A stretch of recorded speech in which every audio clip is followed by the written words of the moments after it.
Welcome. I am marketing expert and business coach Melissa Kellogg-Lewick, and this is the Doing Business Like a Woman podcast, where we are exploring and teaching you how women are reinventing the way business is done and money is made to help you create greater impact and financial freedom, one business at a time.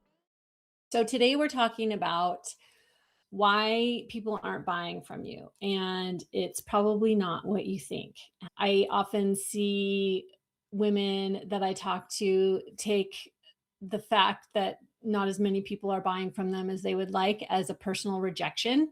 And so today we're going to take that personal rejection and really turn it into an opportunity to better understand your buyer and improve your marketing and selling rather than ditching your offer consistently, which so many of us do. And I've done that before. I'm going to tell stories about that.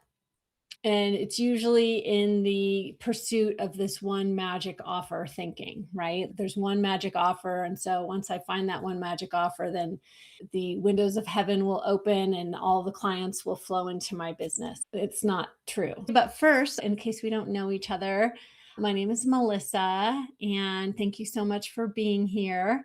I'm the CEO and founder of the Avanti Business Academy for Women. And my mission is to free women entrepreneurs from marketing overwhelm and really help them have a greater impact in the world and create the business and the financial freedom that they deserve. So that's what we're all about here, and have some fun in the process of this entrepreneurial journey, right?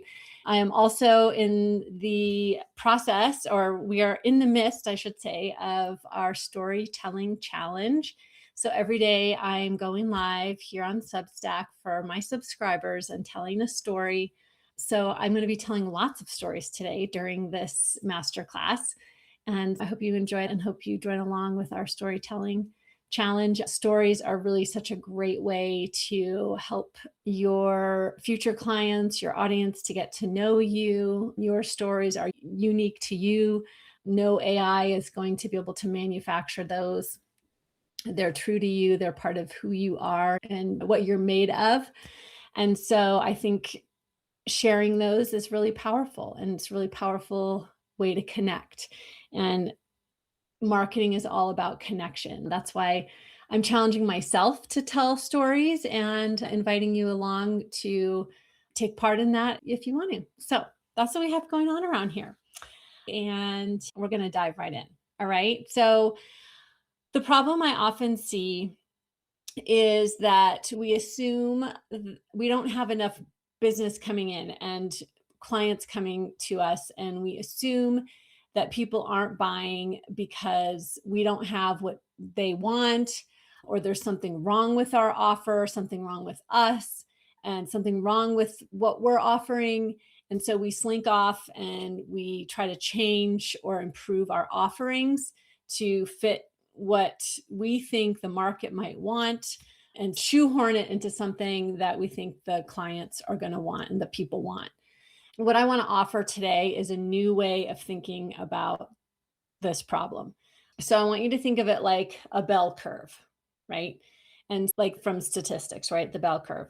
And so on either end of the bell curve, you have your tails, like your long tails, right?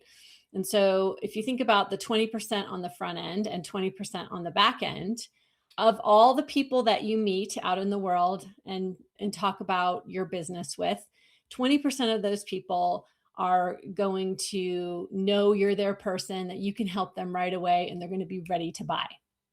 They're not going to need a lot of nurturing or marketing or whatever. They're just in that moment, have the problem that you solve.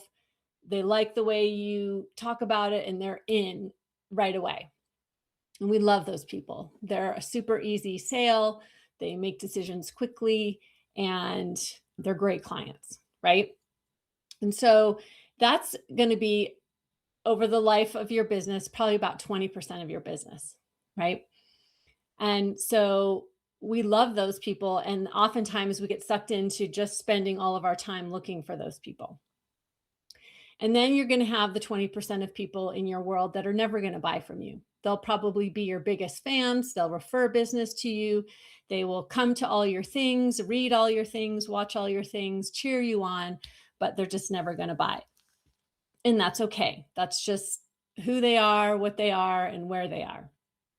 And that's fine. We can allow them to be there. And we love them too, because they're often our biggest fans, right? And then there's that 60% in the middle. So the largest, fattest part of the bell curve. That 60% of people that you meet that are in your orbit are always ready for conversion. They're always available to be moved along in the relationship journey. And so if you feel like there's not enough people buying from you, it's not that there's something wrong with you or something wrong with your offer or it needs to be improved or perfected or whatever.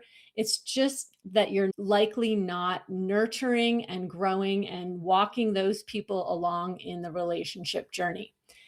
Because what we do know is that people need to hear your offer somewhere between 9 to 12 times before they're ready to make a decision, whether it's yes or no. 9 to 12 times. And maybe more, right? With our distracted society, right? So I would ask you this. Here's one question that will help you determine whether you're in this boat or not. So, has anyone ever purchased your offer just the way it is now, just the way you want to sell it? Has anyone ever purchased it? And if the answer is yes, I'm willing to bet that there are two people that are ready in your orbit right now to sign up for your offer. And if there's two, there's four. If there's four, there's eight. If there's eight, and so on.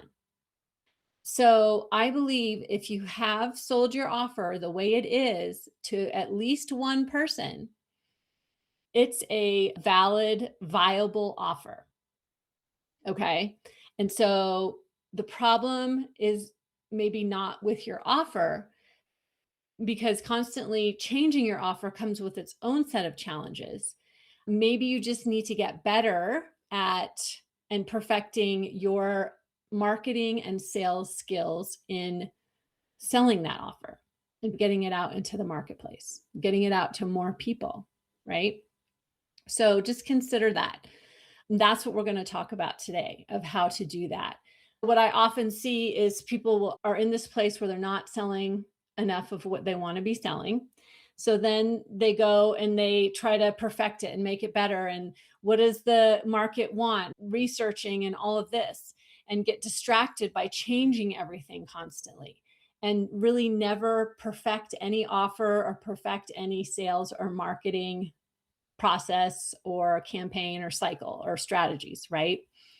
And so they spend so much time doing all of that, they're never really getting that proof of concept that the offer works, and then learning and perfecting how to actually sell and market it.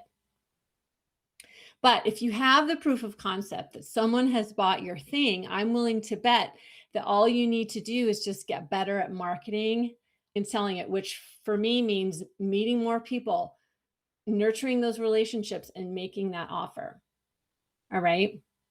So, like I said before, it's possible that all the people in that 60% of the bell curve that are ready to or available to move on in the relationship journey with you, if they haven't been offered or had an offer made to them 9 to 12 times, and in fact, we also know they may say no 4 to 6 times before they say yes.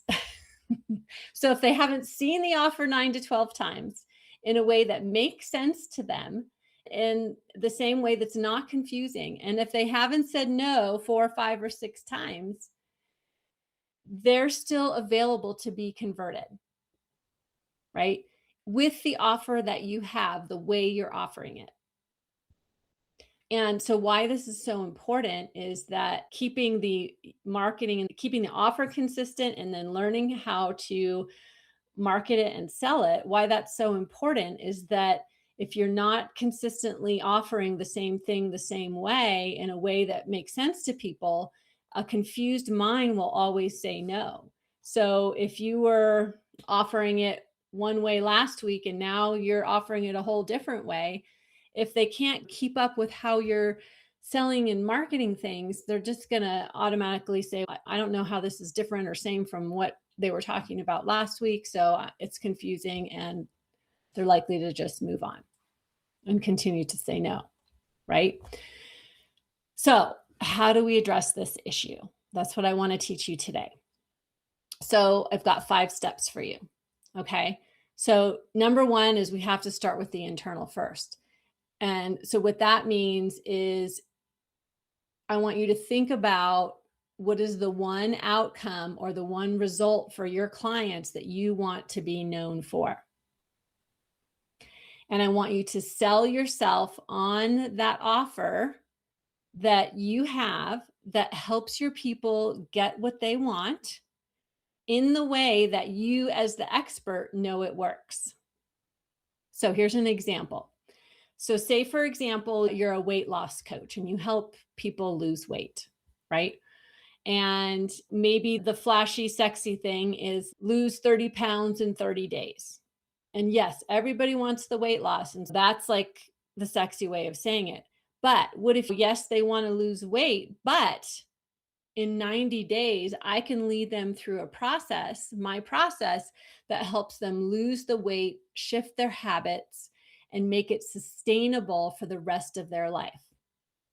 So they can lose 30 pounds for life, right? So do you see what I'm saying? Like, you want to be known for helping people lose 30 pounds for life. And the way that you do it is not super fast and unsustainable. You know, you can offer to help them lose 30 pounds, but it's probably going to take 90 days because you want to take them through your process that really helps them shift these habits and lose those 30 pounds for life. So I want you to think about, what is that outcome that your client wants that you know how to help them with, that you want to be known for. Okay. And then you've got to be sold on it, that the way you offer it is the best way, right? You have to be sold on it more than anyone else, because until you aren't going to be committed to marketing it, talking about it all the time, and selling it powerfully, right? So once you are sold, so number 2, once you are sold on the outcome that you want to help people with and how you want to do it, that's basically your offer, right?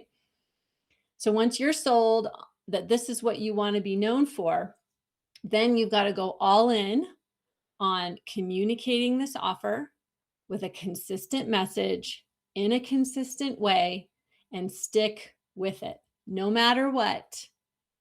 No matter what shiny objects are swirling around, because they always will, right? There'll be some new social media platform that comes out, or some new influencer that's marketing their things in a different way. And you're going to say, maybe I should change my offer to this or that or the other thing. No, I want you to be known for the same, and then improve how you're marketing and selling it. And so when I think about this concept, I think about my client, Monique. And she is a photographer and videographer. And she mainly works with pet and people photography and videography. But she also wanted to branch out and help small businesses and do videography for them. And she struggled in getting that going at first. She was trying a lot of different things and saying a lot of different things, and it was confusing for her market, until she decided, I want to be known for testimonial videos, because I know the power of testimonial videos, of social proof, of helping small businesses. And this is a really great way to use videography. And so she decided that, oh gosh, I would say at least a year ago. And it took her a year at least of talking about testimonial videos, having free workshops, having other paid workshops, talking about it over and over and over. That one thing, that's not the only thing she can do. She's a full-on professional photographer and videographer. She can do a whole bunch of things. but she talked about she knew she wanted to be known for testimonial videos. And now she is the person, if you're thinking about in our community at least, she is the person that the go-to person if you want a testimonial video. And so that happened because she made a decision. She sold herself on the power of testimonial videos. And we worked on this together and then went out and marketed that crazy and stuck to that and remained consistent with it, remained committed to it. And now she is the go to person in our orbit and our sphere of influence for testimonial videos in her community, right? And it's been very successful for her. So, one thing I love this, I think I heard this from Ed Milet. He says to say the same thing to new people rather than saying different things to old people. That's how you grow and impact and get your message out to more people, is saying the same thing to new people rather than constantly trying to come up with new things to say to the old people, right? So, and the number 3 is you're going to take your message once you've sold yourself on it and once you've decided on your one message, then you're going to take your message out to as many new people as possible and go out and meet as many new people as possible. Talk to them about your one outcome that you want to help people with and meet as many people as possible. Then next, once you're bringing all those new people in, you're going to nurture those relationships and nurture all the relationships you already have in your orbit. Because think about how many of those folks have been confused or not sure what your thing is for them if you've been changing it a lot, trying to find that one magic thing, right? So, how many just haven't been invited recently to that next step with you? And this doesn't always mean buy my thing. What it means is thinking about nurturing as a journey, as a relationship journey with you.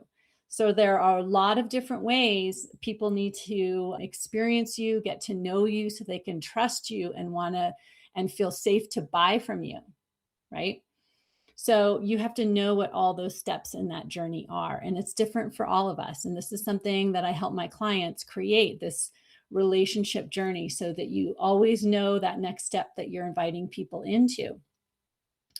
And I invite you to open up conversations, have one-on-one conversations with as many people as possible, and do this regularly. I do this for a couple hours every day. And be curious about what's going on with them and about what's challenging them around your area of specialty, right? And when you do that, you're going to learn so much about how to talk to your best fit clients and learn about what they want and need within the area of specialty that you work, right?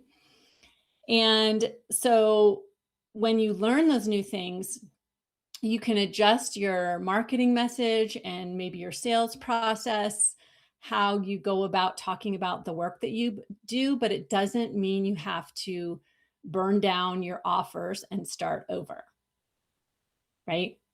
So when you have that consistent message communicated consistently over a period of time, over a long period of time, that's when you're going to start to see the results come in, because then people get to know what they can rely on you on, what they can come to you for, what you're knowledgeable about. And then they will begin to come to you and they'll tell their friends about you too, right? And then the 5th step is you've got to be making offers. Can't see my 5. There's my 5. The 5th step is to be making offers. When you hear someone mention that they have a challenge that you can help them with, you've got to say it out loud. I can help you with that. Let's set up a time and talk about it together, one-on-one. So many times I'll be in rooms where I will hear one person talking about the challenge that they have, and I know another person in the room can help them 100%, and they don't say anything, or they say, "Oh, you should follow me on social media. I talk about that all the time," or something like that. No, I want you to make a direct offer. Say, Susie, I can help you with that. Let's chat about it. I would love to chat more with you about it, because that offer is your greatest gift, your greatest service, and the greatest act of love to that person that needs the help that you have to offer or needs the service that you have to offer, right? So remember also, they may have to hear it 9, 10, 11, 12 times before they understand it and are feeling comfortable and trusting you enough to take that next step. So just go ahead and make those offers, as imperfect as they are. It doesn't have to be perfect. You don't have to have this perfect script. I stumble over my words all the time. It's okay. Let's just make the offer from our heart, right? From a spirit of service and connection. And that's what makes it land, is having that spirit of service and connection and desire to help and serve your people. Okay. Okay. So let me just recap real quick. People are not saying no to your offer because there's something wrong with it or you. You don't have to change your offer, right? You have to understand that they may just not quite have heard it enough times, heard it in a way that makes sense to them, heard it in a way that really lands for them. So instead of throwing out your offers or spending time constantly tweaking and changing your offer, pick an offer that you feel really passionate about, that you are sold on, that you want to go all in with, and then spend the time improving and tweaking your marketing and sales, right? How you talk about the offer, who you talk about it to. Okay. And so with my 5 steps here. So you've got to, number 1, get sold on your offer. Think about what you want to be known for. Sell yourself on that offer. Number 2, once you're sold on it, go all in on communicating that one offer, right? Consistently over a long period of time in a consistent way is going to bring in results. Stick with it. Number 3 is to take your message to as many new people as possible. Number 4 is nurturing all of those relationships that come in a personal way, having as many conversations as possible so you can learn as much about your best fit clients, your future clients. Have as much curiosity as possible around what's challenging them and the kind of help they want and need. And then make offers. Say, listen, I can help you with that. Let's talk about it. And making offers one-on-one, making offers in all of your marketing and communications. And that's how you can bring in that business consistently and have more fun with it, right?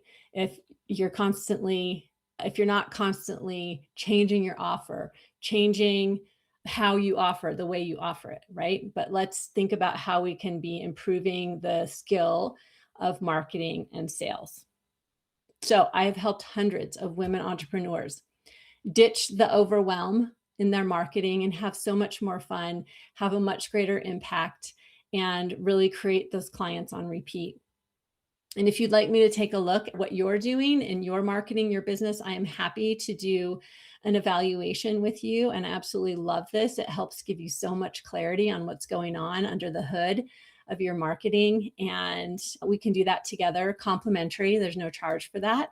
And I just love to have those one-on-one conversations. So if you would like to walk through that evaluation with me, we get a good understanding of what's happening in your business. And then I build a roadmap for you right there on the call. So when we hang up or end the Zoom, you know exactly the steps you need to take to achieve your goals and to be bringing in those clients consistently while really enjoying your business and getting to spend as much time working in your zone of genius. So if you would like to take advantage of that, I would love to chat with you, get to know you, get to know about your business and how I can support you. But that's what I have for you today, my friends. And I want to just reiterate that marketing doesn't have to be overwhelming. In fact, it really can be fun. It can be your highest and greatest service to the world. And when you simplify it, like I've taught today and like I've taught on other teachings that you can find on my Substack channel, the results are not a matter of luck. They're just a matter of time. I would love to support you in this. I hope you have a fabulous rest of your Wednesday. And I will be right back here, same time, same place next week.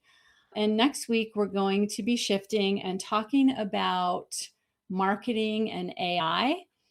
I have been using AI as part of my marketing for years now and really have spent time honing in the way that I really feel aligned with using it so that it doesn't replace me or my voice or my ideas, but yet really supports me in getting my ideas out to the world in different ways and helps me further my reach. And so I'm going to start teaching that here for the next, I think, 4 weeks. Let's see. Yeah. Let's see, that's a 3-part series. So marketing and AI, I'm going to begin a 3-part series starting next week. I'm going to be teaching about how I'm using AI as my marketing assistant, my thought partner, my organizer, idea generator, and not my replacement. So that'll be super fun. And I can't wait to have you there with me. And I'll see you then. And I will talk to you soon. Thanks. Bye. Hey, if you like this podcast, I want to invite you to become part of my community. Each Friday, I'm going to deliver to your inbox my weekly celebration, as well as my thoughts on the latest in business and marketing. I want to keep you in the know about my upcoming events, free trainings, book clubs, all the fun things, even some free gifts. And of course, I'm going to let you know about these new podcast episodes.